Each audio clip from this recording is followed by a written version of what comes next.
میں نے زندگی میں ایک ہی بات سیکھی ہے کہ انسان کوئی چیز نہیں ہار سکتا جب تک وہ خود ہار نہ مان لے۔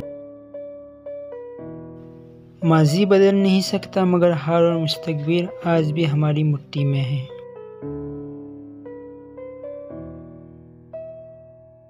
مرد کا امتحان عورت سے اور عورت کا امتحان پیسوں سے ہوتا ہے۔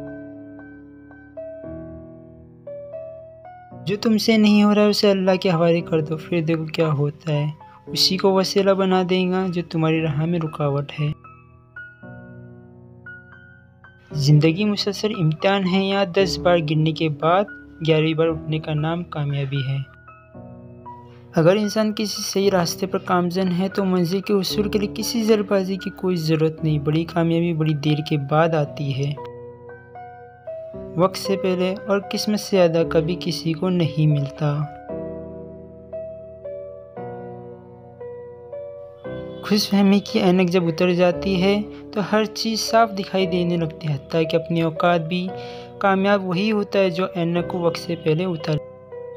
حسد کے لیے بس یہی سزا کافی ہے کہ جب تم خوش ہوتے ہو تو غمگین ہو جاتا ہے۔ طاقت، فرازانی، عظمت اور شان و شوکت خدا کی صفات میں سے ہے۔ بندے کو اس کے حصول کی تمنا نہیں کرنی چاہیے۔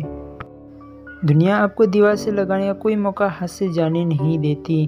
اب آپ کے اختیار میں ہے کہ آپ دیوار سے سر پھوڑیں اور آنسو بہائیں، یا پھر دیوار میں چھید کر کے اس کی دوسری طرف نکل کر دنیا کے بے پرواہ ہو جائے۔ محنتی شخص کے سامنے پہاڑ کنکر ہے، اور کاہل انسان کے سامنے کنکر پہاڑ۔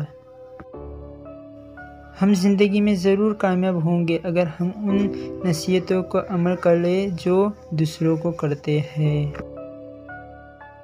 آپ اپنی منزل پر کبھی نہیں پہنچ پاؤ گے اگر آپ راستے میں بھونکنے والے ہر کتے کو پتھر ماریں گے۔ کامیابی حاصل کرنے کے لیے آپ کو اکیلے ہی آگے بڑھنا ہے۔ لوگ آپ کے ساتھ تب آتے ہیں جب آپ کامیاب ہو جاتے ہیں۔ خدا ہر پرندے کو رزق دیتا ہے مگر اس کے گھونسلے میں نہیں ڈالتا۔ رزق حاصل کرنے کے لیے پرندے کو خود کوشش کرنی پڑتی ہے۔ ہر کامیاب شخص کے پاس ایک تکلیف دہ کہانی ہوتی ہے، اور ہر تکلیف دہ کہانی کا انجام کامیابی ہوتی ہے۔ اسی لیے تکلیف کو برداشت کرنے کی عادت ڈال لو اور کامیابی کے لیے تیار ہو جاؤ۔ چھوٹے ذہنوں میں ہمیشہ خواہشات اور بڑے ذہنوں میں ہمیشہ مقصد ہوا کرتے ہیں۔